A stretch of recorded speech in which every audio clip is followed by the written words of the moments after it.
Alright, so I know very little about what's happening here, other than they said that they have to ice this unit up all the time because it just never works right.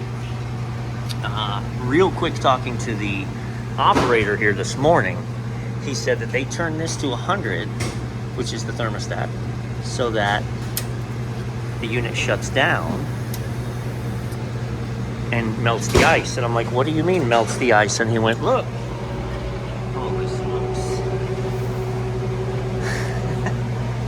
Yeah, I can imagine. It's funny, he also said, I'm surprised they called you for this. We've just been dealing with it for a long time. And I'm like, well, you shouldn't have to, because yeah, but there's been like 15 people that come out and they change something and they say it's not going to do it, and then here we are. So, sadly, step one is really, I gotta get this ice melted out of here. Love a challenge, mate. All right, so let's think about this for a minute.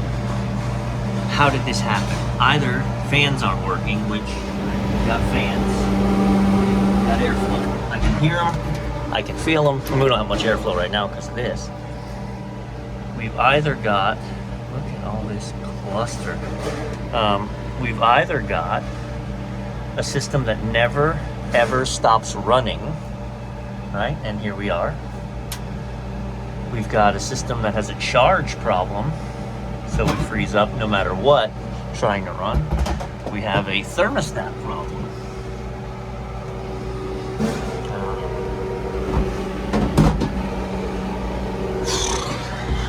So even when it does get cold enough, so I'm gonna leave this door open. We're gonna let the fans heat the ice.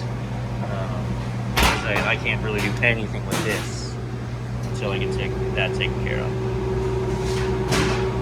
So they put a defrost clock on, trying to control it, and they can't. So what is that, honestly? Look, they're running 6 air defrosts a day. 20 minutes, and it still is freezing up. So clearly, this is going to be a refrigerant problem. So we have a cyclist, so we will be able to tell. We can't trust it yet, although she's pumped down. We can't trust it yet. I think we've got a leaking system, which, there's no cap there, so that could be. This is all very original. Let's see if I can get this off without.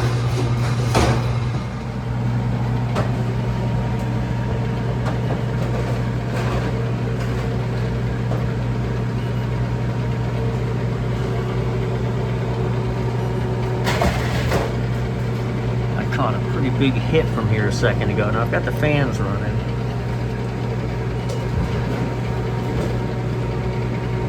There's definitely something here. We're gonna find it. Definitely in here. Howdy. So here's where we could use Marco Polo. Right? A little bit of a hit.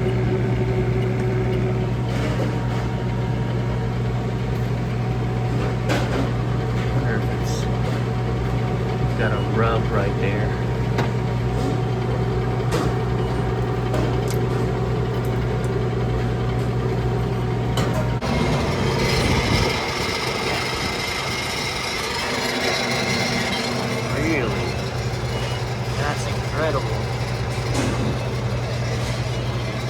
We would change a receiver, or then we would change the compressor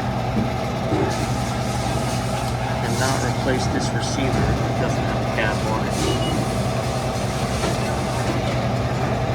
She ain't leaking. This is back to that, you don't pressure wash a 30-year-old roof. New side glass.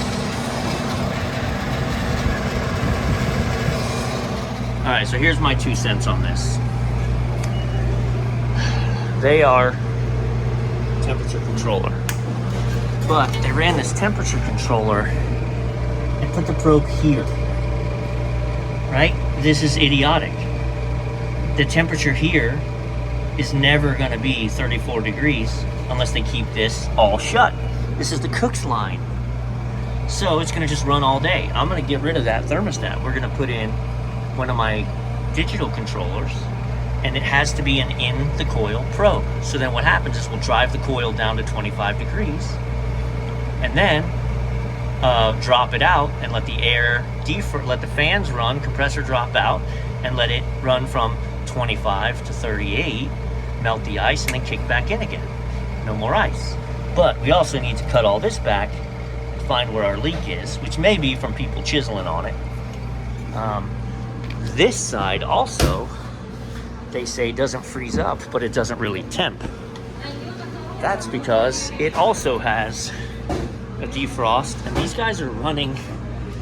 So this is crazy. Why did that shut down? So I've got it set for 0, right? We should be running. This defrost clock is not in a defrost. Right? Bad low pressure control. You saw me just knock it and it came on.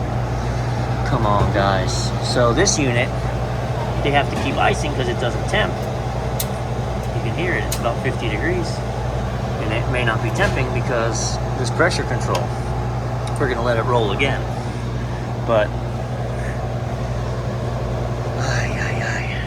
all right, we've graduated from air defrosts to the water hose. Okay, so I've only got this side off, and so you have to be careful. It looks like it's nice and clean, but when you reach under, you see there's still ice on the other side wall.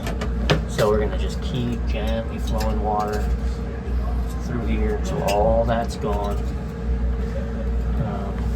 Nice.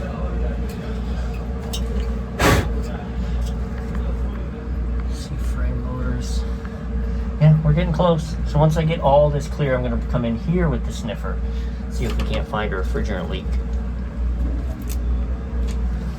I haven't scoped it out, so let's run recon. I know the ice on the backside is done because the sheets fell. There's a little bit of, there you go, there's a little chunk at the top of each. We got to get that. As far as running this probe in, I'm going to poke a hole. We could go sideways, we could go in the top. I'd rather go in the top. Well, the purists are screaming right now. He's stabbing into the... Look, I'm making a channel to put the probe down in the coil. Not on the surface, but buried down in it. Pinch that closed. Pull that out.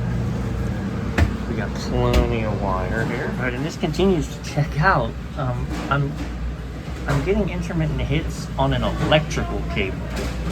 That is the electrical line running in. That is the electrical line running in. So why am I getting hits very intermittently on the electrical line up here at the electrical tape, but I get nothing on any of my copper? Now that my coil's clear, let's put the cover on, let's fire it up and just see what pressures are like when it's running. Maybe, we were never short on gas right now, and it was just obviously frozen up, so it's not running proper pressure. So let's see. So let's fire this back up.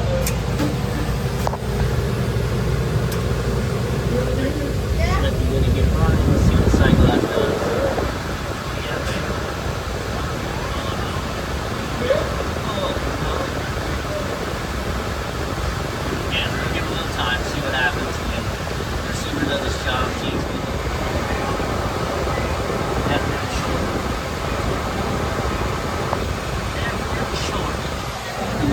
Get back to leak detector. Okay, so it is a 404 unit.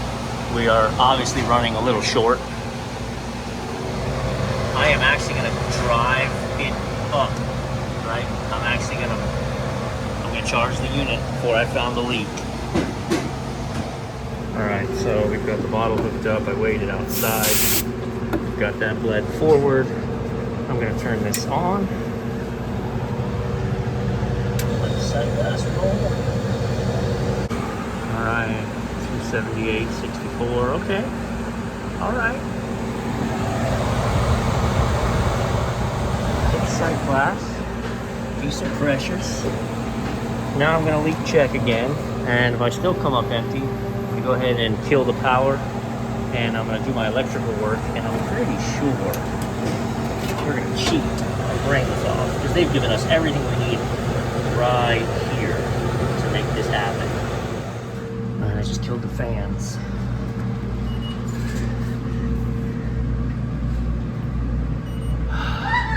There's no way, what the heck?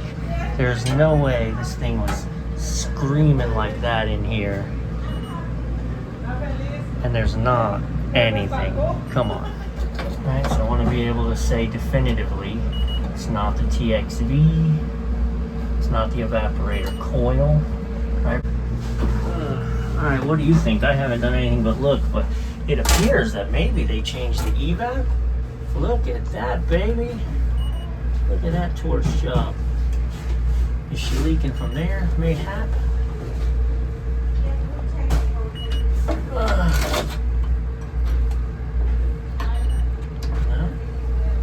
And I've still got 70 PSI on the unit because I shut it down when the solenoid was open.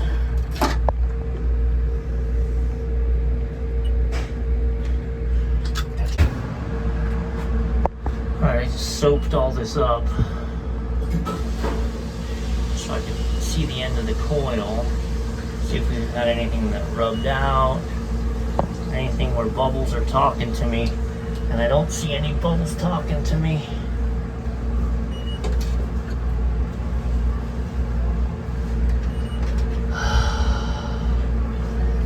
Just aggravating that this girl sounds off every now and again in here, but not consistently and not to a way I can pinpoint what's going on. Alright, and while this looks like a complete cluster right now, let me give you the lowdown. So this is the power coming in. So this power comes in, okay, it feeds, and it is seated at the proper depth. I have to electrical tape it. I actually like a little extra on the braided. You're not really supposed to use braided for the, yeah, so actually let me pull, I don't need the Wago, so let me pull this Wago off and just do wire nut. But main power comes in, feeds the power to the thermostat, and feeds the cooling circuit. The neutral comes through and just heads to the compressor, but also the power to the thermostat because I need 120 volts. Then this is our line to our compressor, our condensing unit. So it is tapped in to the cooling circuit output. So we're going to clean all this up. We're going to electrical tape this. We're going to change this, and the system's dead. There's no power. We're going to electrical tape everything. We're going to wire manage everything. We're going to mount this up here because I don't need them messing with it. I've got my temperature probe already set. We're going to mount it up here. This is going and going. All right, I'm taking the wires from it so I don't have to run it through wire for anything. And then we're going to fire it up, and she should take control with coil-based temperature.